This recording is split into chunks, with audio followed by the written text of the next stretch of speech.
They went to a place called Gethsemane, and Jesus said to his disciples, "Sit here while I pray." He took Peter, James, and John along with him, and he began to be deeply distressed and troubled. "My soul is overwhelmed with sorrow to the point of death," he said to them. "Stay here and keep watch." Going a little farther, he fell to the ground and prayed that if possible the hour might pass from him. "Abba, Father," he said, "everything is possible for you. Take this cup from me, yet not what I will, but what you will." Then he returned to his disciples and found them sleeping. "Simon," he said to Peter, "are you asleep? Couldn't you but keep watch for 1 hour? Watch and pray so that you will not fall into temptation. The spirit is willing, but the flesh is weak." Once more he went away and prayed the same thing. When he came back, he again found them sleeping, because their eyes were heavy. They did not know what to say to him. Returning the third time, he said to them, "Are you still sleeping and resting? Enough! The hour has come. Look, the Son of Man is delivered into the hands of sinners. Rise, let us go. Here comes my betrayer." While he was still speaking, Judas, one of the 12, arrived. With him was a large crowd armed with swords and clubs sent from the chief priests and the elders of the people. Now the betrayer had arranged a signal with them. "The one I kiss is the man. Arrest him." Going at once to Jesus, Judas said, "Greetings, Rabbi," and kissed him. Jesus replied, "Do what you came for, friend." Then the men stepped forward, seized Jesus, and arrested him. With that, one of Jesus' companions reached for his sword, drew it out, and struck the servant of the high priest, cutting off his ear. "Put your sword back in its place," Jesus said to him, "for all who draw the sword will die by the sword." Then seizing him, they led him away and took him into the house of the high priest.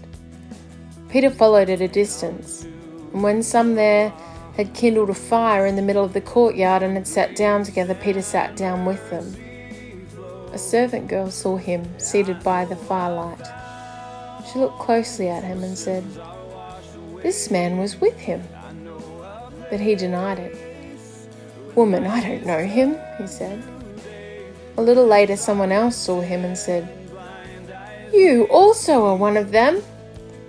"Man, I am not," Peter replied. About an hour later, another asserted, "Certainly this fellow was with him, for he is a Galilean." Peter replied, "Man, I don't know what you're talking about." Just as he was speaking, the rooster crowed. The Lord turned and looked straight at Peter. Then Peter remembered the word the Lord had spoken to him. "Before the rooster crows today, you will disown me 3 times. And he went outside and wept bitterly.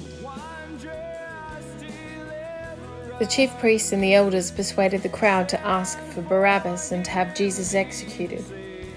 "Which of the 2 do you want me to release to you?" asked the governor. "Barabbas," they answered. "What shall I do then with Jesus, who is called the Messiah?"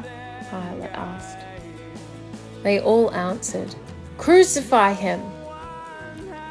"Why? What crime has he committed?" asked Pilate. They all shouted all the louder, "Crucify him!" When Pilate saw that he was getting nowhere, but that instead an uproar was starting, he took water and washed his hands in front of the crowd. "I am innocent of this man's blood," he said. "It is your responsibility." All the people answered, "His blood is on us and our children." Then he released Barabbas to them, but he had Jesus flogged and handed him over to be crucified. The soldiers led Jesus away into the palace, that is the praetorium, and called together the whole company of soldiers. They put a purple robe on him, and twisted together a crown of thorns and set it on him. And they began to call out to him, "Hail, King of the Jews!" Again and again they struck him on the head with a staff and spit on him. Falling on their knees, they paid homage to him.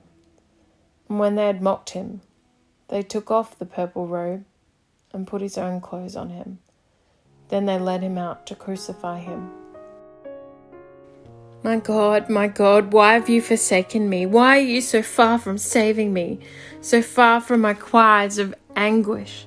My God, I cry out by day, but you do not answer, by night, but I find no rest. Yet you are enthroned as Holy One. You are the one Israel praises. In you our ancestors put their trust. They trusted in you and you delivered them. To you they cried out and were saved. In you they trusted and were not put to shame. But I am a worm and not a man, scorned by everyone, despised by the people. All who see me mock me. They hurl insults, shaking their heads. He trusts in the Lord, they say. Let the Lord rescue him. Let him deliver him, since he delights in him. Yet you brought me out of the womb. You made me trust in you, even at my mother's breast. From birth I was cast on you. From my mother's womb you have been my God. Do not be far from me, for trouble is near, and there is no one to help. Many bulls surround me, strong bulls of Bashan encircle me. Roaring lions that tear their prey open their mouths wide against me. I'm poured out like water and all my bones are out of joint. My heart has turned to wax. It's melted within me. My mouth is dried up like a potsherd, and my tongue sticks to the roof of my mouth. You lay me in the dust of death. Dogs surround me. A pack of villains encircles me. They pierce my hands and my feet. All my bones are on display. People stare and gloat over me. They divide my clothes amongst them and cast lots for my garment. But you, Lord, do not be far from me. You are my strength. Come quickly to help me. Deliver me from the sword.